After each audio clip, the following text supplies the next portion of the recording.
The house is in the south of Sweden, in an area called Skåne. It's slightly outside a city called Lund, where I grew up. I took these pictures when my grandfather became very forgetful and old, and he'd had to leave his house 8 years before, but he refused to sell it. So this house was standing there for 8 years and just deteriorated. And I was interested in how the nature basically took over the house, and he'd been controlling that nature for such a long time, and all of a sudden he was losing control over himself, and at the same time this house was kind of taken over by nature again. So kind of interested in that metaphor of those two things happening simultaneously.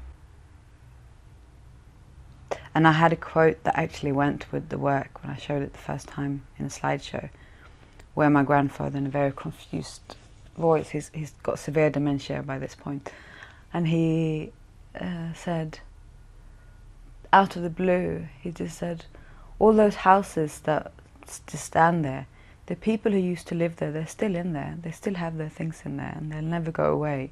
And I used that because I thought it was so fitting, and that's what he was desperately trying to do, I think. He just didn't want to leave it because it was so wrapped up with his identity. Well, I took this image when the house hadn't been lived in for 8 years. And I started photographing indoors, and everything was kind of falling apart. And my mother was with me, and I was shooting 5:4, and she couldn't believe how slow it was. And she was constantly standing, rushing me, going, I can't believe you've taken so long to take one picture. And I don't think she quite understood why I was taking of the spider web. But then when she saw the picture, she quite understood it. Well, I feel very nostalgic about this tree because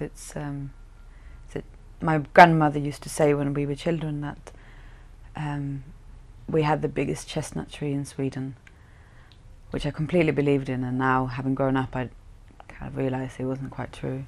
I didn't notice the person in the red jacket in the background until I blew the picture up. And I love those kind of surprises, I suppose, with what you didn't notice at the time, but which the photograph allows you to see afterwards.